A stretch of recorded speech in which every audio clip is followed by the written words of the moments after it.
आज हम पढ़ेंगे मेमोरी हायरार्की के बारे में। मेमोरी हायरार्की में मेमोरी को हम डिफरेंट लेवल्स में क्लासिफाई करते हैं, जिससे कि हम मेमोरी की परफॉर्मेंस को इंक्रीज़ कर सकें। तो हमारे पास सबसे पहले लेवल में आता है रजिस्टर, उसके बाद हमारे पास आता है कैश मेमोरी।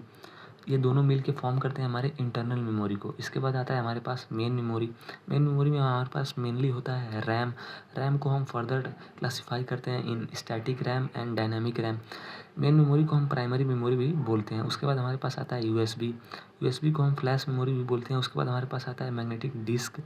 मैग्नेटिक डिस्क को हम हार्ड डिस्क भी बोलते हैं और इसी को हम हार्ड डिस्क ड्राइव भी बोलते हैं, एचडीडी। हमारे पास जो ये यूएसबी है और मैग्नेटिक डिस्क है, ये दोनों मिल के फॉर्म करती हैं सेकेंडरी स्टोरेज को। इसके बाद हमारे पास आता है मैग्नेटिक टेप्स और मैग्नेटिक ड्राइव्स। ये हमारे पास बनाता है सेकेंडरी स्टोरेज, टर्सरी स्टोरेज को। ठीक, तो हम एक एक करके अब इन सब के बारे में देखेंगे। तो हमारे पास सबसे पहले लेवल में आता है रजिस्टर्स।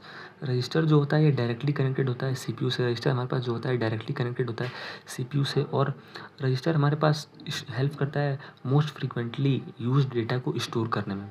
ठीक, रजिस्टर हमको हेल्प करता है मोस्ट फ्रीक्वेंटली यूज डेटा को स्टोर करने में। और रजिस्टर हमारा पार्ट होता है इंटरनल मेमोरी का, और रजिस्टर में हम कुछ बाइट्स ऑफ डेटा को ही स्टोर कर पाते हैं। ठीक, उसके बाद हमारे पास आता है कैश। कैश मेमोरी में हम कुछ KBs to MB of data को स्टोर कर पाते हैं। कैश मेमोरी भी हमारा पार्ट होता है इंटरनल मेमोरी का। और जो हमारे पास कैश मेमोरी होता है, इसका capacity as compare to registers ज़्यादा होता है। और जो हमारे पास कैश मेमोरी होता है, ये इसका एक्सेस टाइम भी ज़्यादा होता है as compare to registers. Means उसी डाटा को रजिस्टर्स के थ्रू एक्सेस करने में हमें कम टाइम लगेगा as compare to cache memory. और जो हमारे पास कैश मेमोरी होता है, कैश मेमोरी का as compare to registers cache memory हमारे पास लेस एक्सपेंसिव होता है। ठीक, उसके बाद हमारे पास आता है main memory. Main memory mainly में हमारे पास रैम होता है। रैम को हम मेनली दो पार्ट्स में क्लासिफाई करते हैं, एक स्टैटिक रैम और एक डायनेमिक रैम। ठीक, मेन मेमोरी को हम प्राइमरी मेमोरी भी बोलते हैं। मेन मेमोरी में हमारे पास रैम होता है। रैम हमारे पास वोलेटाइल मेमोरी होता है।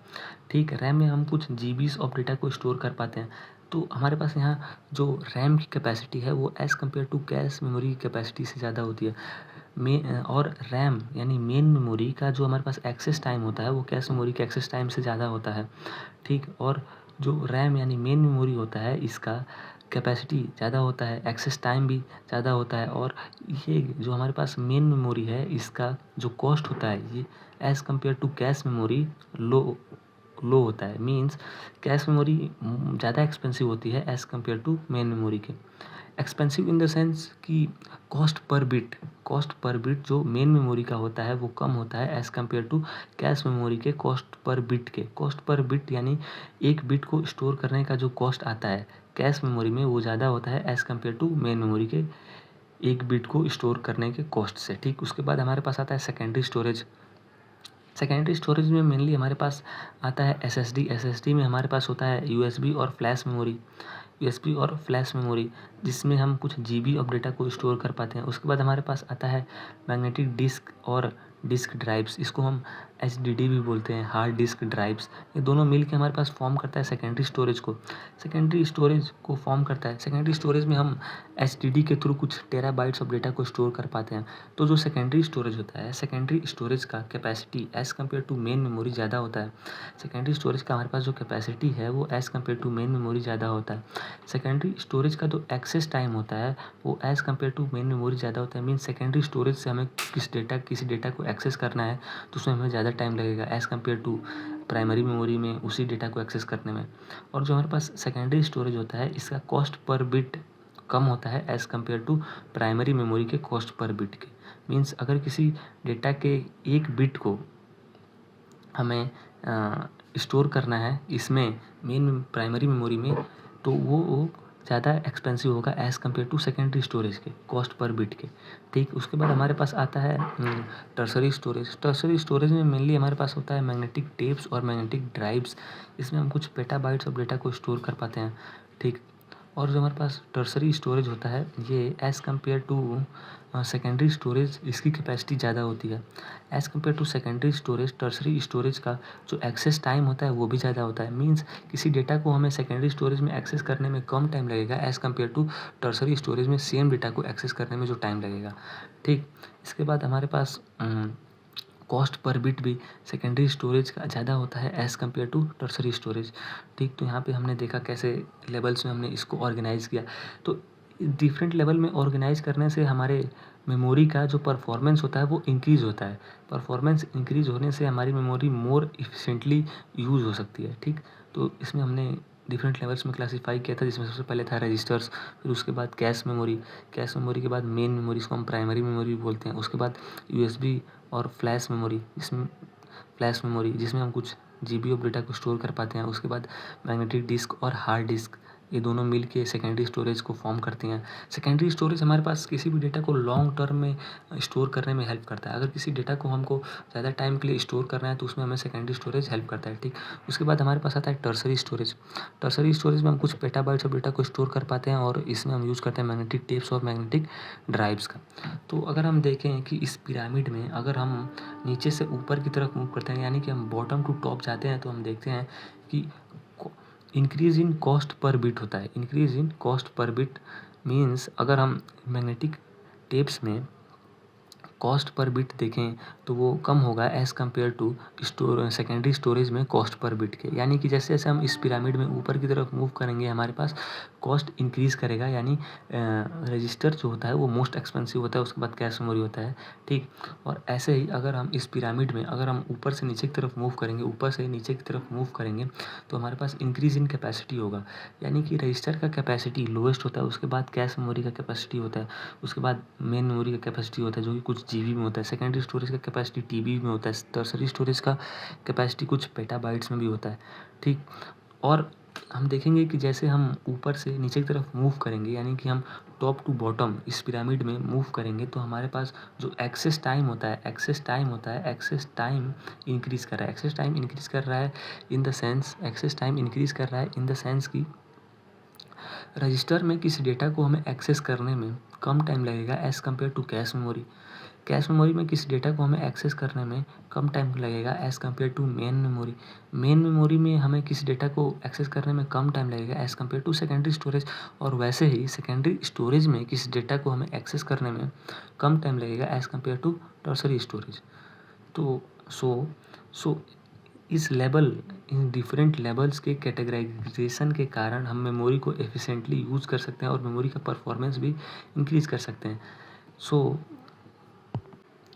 लोकेलिटी ऑफ रेफरेंस क्या होता है कि ये टेंडेंसी होता है प्रोसेसर का to access the same location again and again. So मान लीजिए हमारे पास मेमोरी में ये 3 वर्ड्स दिए हुए हैं W1, W2 एंड W3। सो अगर प्रोसेसर ने अगर किसी पॉइंट ऑफ टाइम में मेमोरी लोकेशन W2 को एक्सेस किया तो वो बार बार इसी W2 को एक्सेस करेगा। इसको हम इस लोकेलिटी ऑफ रेफरेंस बोलते हैं। ठीक, तो लोकेलिटी ऑफ रेफरेंस हमारे पास 2 टाइप्स के होते हैं। पहला होता है स्पेशियल लोकेलिटी और दूसरा होता है टेम्पोरल लोकेलिटी। स्पेशियल लोकेलिटी में हम बात कर रहे होते हैं related to space and temporal locality में हम बात कर रहे होते हैं रिलेटेड टू टाइम। ठीक, तो आगे चलते हैं। स्पेशियल लोकेलिटी में हम क्या करते हैं कि मान लीजिए हमारे पास मेमोरी में 3 वर्ड दिए हुए हैं W1, W2 एंड W3। अगर हमने किसी पॉइंट ऑफ टाइम में इस W2 वर्ड को एक्सेस किया तो हम इसके बाद इसके नाइबरिंग वर्ड्स को एक्सेस करेंगे। सो अगर किसी पॉइंट ऑफ टाइम में हमने W2 को एक्सेस किया तो उसके बाद हम W1 को एक्सेस करेंगे या W3 को एक्सेस करेंगे। तो स्पेशल लोकेलिटी में हम यही बात कर रहे होते हैं जो हमने पहले देखा कि if a word is accessed now then word adjacent to it in close proximity will be accessed next। ठीक, तो वही बात है, अगर हमने किसी पॉइंट ऑफ टाइम पे W2 को एक्सेस किया तो इसके बाद हम W1 को एक्सेस करेंगे या W3 को एक्सेस करेंगे। यानी कि किसी वर्ड को हमने एक्सेस किया तो उसके बाद हम उसके नाइबर्स को एक्सेस करेंगे। ठीक, तो यही बोलता है स्पेशियल लोकेलिटी कि if a word is accessed now then word adjacent to it in close proximity will be accessed next. ठीक, इसके बाद आता है हमारे पास टेम्पोरल लोकेलिटी। टेम्पोरल लोकेलिटी में हम बात कर रहे होते हैं रिलेटेड टू टाइम। इसमें हम क्या करते हैं कि मान लीजिए हमारे पास सेम वही एग्जांपल कि हमारे पास कोई मेमोरी है, उसमें हमारे पास किसी ब्लॉक में W1, W2 एंड W3 ये 3 वर्ड दिए हुए हैं। अगर हमने किसी पॉइंट ऑफ टाइम में W2 को एक्सेस किया तो हम इन फ्यूचर में भी इसी वर्ड W2 को एक्सेस कर रहे होंगे। यही बोलते हैं हमारे पास टेम्पोरल लोकेलिटी, ये रिलेटेड टू टाइम होता है कि if a word is referenced now that same word will be referenced again in future। Temporal locality, तो टेम्पोरल लोकेलिटी क्या होता है कि if a word is referenced now then the same word will be referenced again in future. Means हमारे पास कोई memory दिया हुआ है, इसमें हमारे पास कोई एक ब्लॉक है जिसमें हमारे पास 3 वर्ड हैं W1, W2 एंड W3। हमने अगर किसी पॉइंट ऑफ टाइम में W2 को एक्सेस किया तो हम इसके बाद फ्यूचर में भी W2 को एक्सेस कर सकते हैं। ठीक, यही बोलते हैं हमारे पास spatial locality related to time होता है। एक बार और डेफिनेशन देख सकते हैं कि if a word is referenced now then the same word will be referenced again in future. ठीक, तो ये होता है हमारे पास लोकेलिटी ऑफ रेफरेंस। इससे हमने देखा कि लोकेलिटी ऑफ रेफरेंस क्या होता है कि ये टेंडेंसी होता है किसी भी प्रोसेसर का to access same location again and again. Locality of reference 2 प्रकार की होती हैं, special locality and temporal locality. Special locality हम रिलेटेड टू स्पेस बात कर रहे होते हैं और टेम्पोरल लोकेलिटी में रिलेटेड टू टाइम बात कर रहे होते हैं। स्पेशल लोकेलिटी में हमने देखा कि अगर किसी वर्ड को हम एक्सेस कर रहे हैं तो नेक्स्ट टाइम में हम उस वर्ड के क्लोज प्रॉक्सिमिटी में जो वर्ड होंगे या उस वर्ड के जो नाइबर होंगे उसको हम एक्सेस करेंगे। वही लिखा है यहाँ पे, if a word is access now then the word adjacent to it close proximity will be access next. ठीक, उसके बाद हमने बात की टेम्पोरल लोकेलिटी की। टेम्पोरल लोकेलिटी में हमने देखा कि if a word is reference now then the same word will be referenced again in future. ठीक, independent memory organisation. Independent memory organisation में हमारे पास क्या होता है कि हमारे पास सीपीयू से जो जितने भी लेवल्स होते हैं वो एक दूसरे से इंडिपेंडेंट होते हैं और ये पैरेलल सर्च करते हैं। पैरेलल सर्च का मतलब कि हमको कोई डेटा सर्च करना है तो L1 अलग सर्च करेगा, पैरेलली सर्च करेगा, L2 भी पैरेलली सर्च करेगा और L3 भी पैरेलली सर्च करेगा। सो लेट्स से L1 में हिट रेशियो है H1 एंड टाइम है T1। L2 का हिट रेशियो है H2 और टाइम है T2। और अगर इन दोनों में नहीं मिला तो इसका हिट रेशियो तो 100% ही होगा और टाइम इसका लेट से एज्यूम करते हैं T3। तो इसमें टी एवरेज जो हमें लगेगा वो क्या होगा कि मान लीजिए हमने पहले लेवल 1 में सर्च किया और हमें डेटा लेवल 1 में ही मिल गया, यानी कि हमको एक हिट मिला यानी कि H1 T1। अगर हमें लेवल 1 में ही डेटा मिल गया तो यहीं हिट मिल गया तो H1 T1 प्लस अगर हमें लेवल 1 में डेटा नहीं मिला यानी कि हमें एक मिस मिला यानी कि 1 माइनस H1 और हमें वो डेटा कहाँ मिला, लेवल 2 में मिला। लेवल 2 में मिला यानी कि H2 T2 प्लस और मान लीजिए हमें वो डेटा ना लेवल 1 में मिला ना लेवल 2 में मिला यानी वो हमें लेवल 3 में मिला। लेवल 3 में मिला यानी लेवल 1 में भी मिस हुआ, लेवल 2 में भी मिस हुआ, तो मिस होने का 1 minus H1 into 1 minus H2 into T3। Okay, तो ये इंडिपेंडेंट मेमोरी ऑर्गेनाइजेशन के केस में टी एवरेज ऐसे हम फाइंड कर सकते हैं। सो अब हम देखेंगे हायरार्किकल मेमोरी ऑर्गेनाइजेशन में। इसमें क्या होगा, हमारे पास सीपीयू होगा। सीपीयू से अगर हमने उस डेटा को लेवल 1 में फाइंड किया, अगर हमें लेवल 1 में नहीं मिला तो हम जाएंगे लेवल 2 में, अगर हमें लेवल 2 में भी नहीं मिला तो हम जाएंगे लेवल 3 में। ठीक, तो इसमें हमारे पास मान लीजिए लेवल 1 का हिट रेशियो है H1, टाइम है T1। लेवल 2 का हिट रेशियो है H2 और टाइम है T2 और लेवल 3 का हिट रेशियो है H3 और टाइम है T3। तो इसमें टी एवरेज क्या होगा कि इसमें हम सबसे पहले फाइंड करेंगे लेवल 1 में, तो लेवल 1 में फाइंड करने का टाइम कितना लगेगा H1 T1 प्लस। अगर हम आगे कब जाएंगे, जब अगर हमें लेवल 1 में नहीं मिला, लेवल 1 में नहीं मिला यानी मिस हुआ, यानी मिस के लिए हम क्या लिखेंगे 1 माइनस H1 और हमें कहाँ मिला, लेवल 2 में मिला। लेवल 2 में मिला यानी लेवल 2 का हिट रेशियो H2 और हमें टाइम कितना लगा, टाइम हमें लगा T1 प्लस T2, क्योंकि हम हायरार्किकल वे में आ रहे हैं यानी हम लेवल 1 में पहले सर्च कर चुके हैं, उसके बाद हम लेवल 2 में आ रहे हैं, यानी कि ये वाला टाइम प्लस ये वाला टाइम, टोटल टाइम हमें इतना लगा।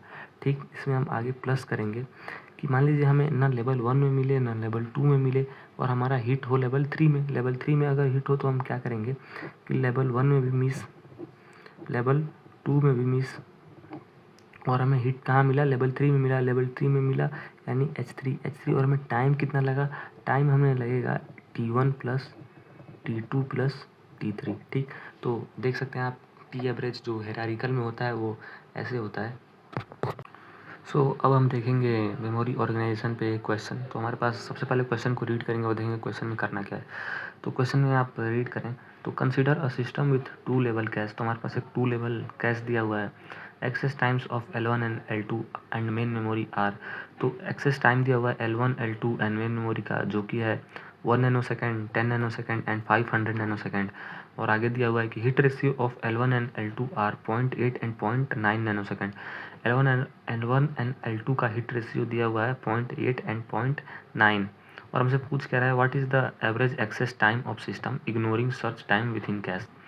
तो हमें क्वेश्चन में दिया हुआ है ignoring search time within cache. तो अगर इसमें हम हायरार्किकल मेमोरी ऑर्गेनाइजेशन का यूज़ करेंगे तो उसमें क्या होगा, हायरार्किकल वे में आप जानते हैं कि हमारे पास CPU होता है और CPU के बाद हमारे पास L1 होता है, उसके बाद हमारे पास L2 होता है।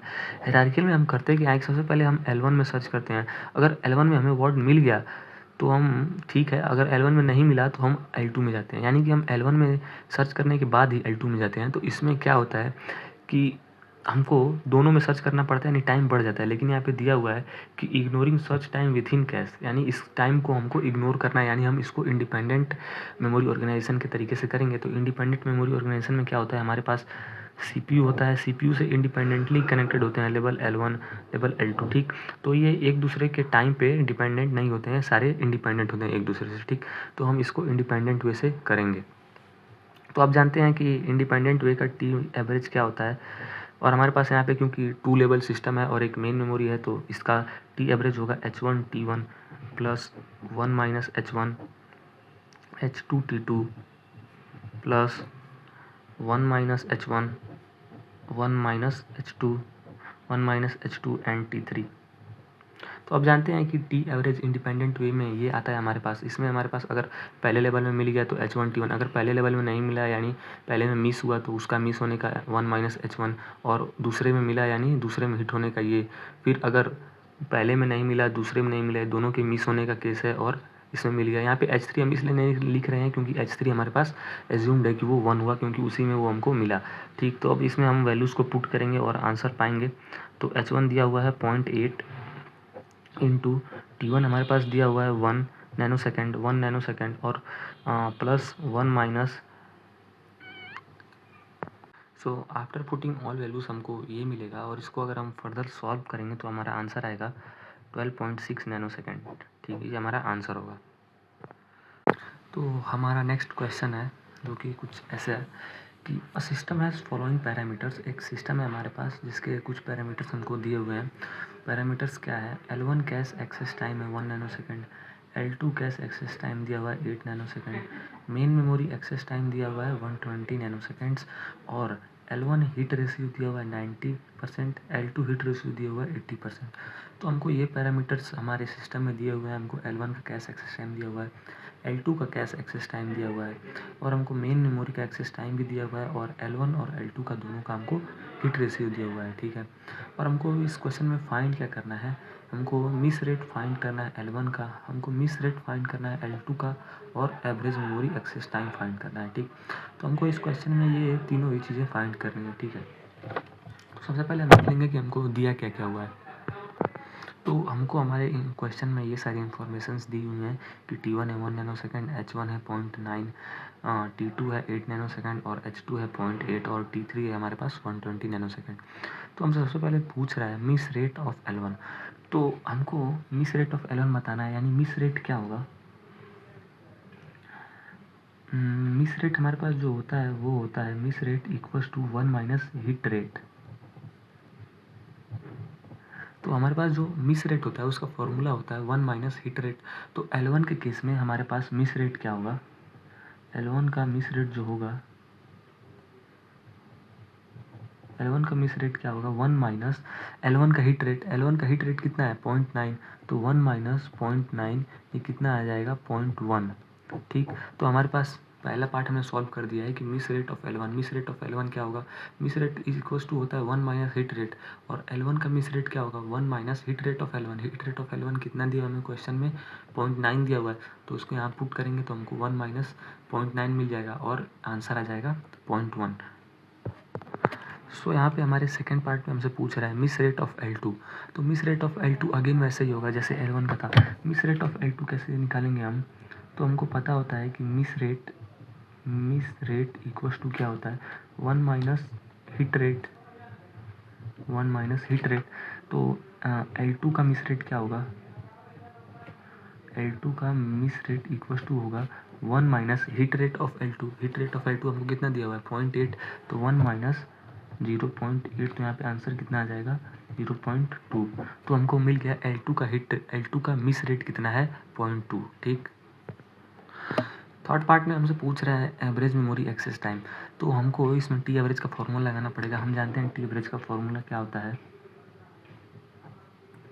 टी एवरेज होता है हमारा 3 लेवल के लिए कुछ ऐसा होता है कि H1 T1 plus 1 minus H1 H2 into T1 plus T2 plus 1 minus H1 1 minus H2 H3 और T1 plus T2 plus T3। हमारा टी एवरेज ये आता है। तो इसमें हम सारी वैल्यूज़ को पुट करेंगे। सारी वैल्यूज़ को पुट करने के बाद हमको टी एवरेज कुछ ऐसा मिलेगा, और इसको सॉल्व करने के बाद हमको टी एवरेज मिलेगा 4.2 नैनो सेकेंड। ठीक, तो हमारा आंसर आ जाएगा 4.2 नैनो सेकेंड। तो एक बार हम इस क्वेश्चन को फिर से देख लेते हैं हमने क्या किया। तो हमको सबसे पहले क्वेश्चन में कुछ पैरामीटर्स दिए हुए थे कि हमारे पास क्या है, T1 है 1 नैनो सेकेंड, H1 है 0.9, T2 है 8 नैनो सेकेंड, H2 है 0.8 और हमारे पास T3 है 120 नैनो सेकेंड। हमसे सबसे पहले पार्ट में पूछा था कि हमको बताना है मिस रेट ऑफ L1। तो मिस रेट हमारे पास क्या होता है, miss rate equals to 1 minus hit rate. Miss rate होता है 1 माइनस हिट रेट। तो यहाँ पे हमको L1 का मिस रेट निकालना था। तो L1 का मिस रेट क्या होगा 1 minus hit rate of L1। तो हिट रेट ऑफ L1 कितना दिया हुआ है हमारे पास 0.9, तो हमने इसको यहाँ पे पुट किया तो हमको L1 का मिस रेट मालूम चल गया इतना हुआ। सेम वे हमने L2 के लिए किया। L2 का हमको मिस रेट पूछा हुआ था, तो L2 का मिस रेट क्या होगा 1 minus hit rate of L2। तो सेम हमने फॉर्मूला में पुट किया, हमको आंसर मिल गया। फिर थर्ड पार्ट में हमको पूछा हुआ था average memory access time. Average memory access time के लिए हमने टी एवरेज का फॉर्मूला लगाया। टी एवरेज का फॉर्मूला 3 लेवल के लिए यही होता है H1 T1 plus 1 minus H1 H2 T1 plus T2 plus 1 minus H1 1 minus H2 into H3 T1 plus T2 plus T3। हमने इसमें वैल्यूज़ को पुट किया और हमको आंसर मिल गया 4.2 नैनो सेकेंड।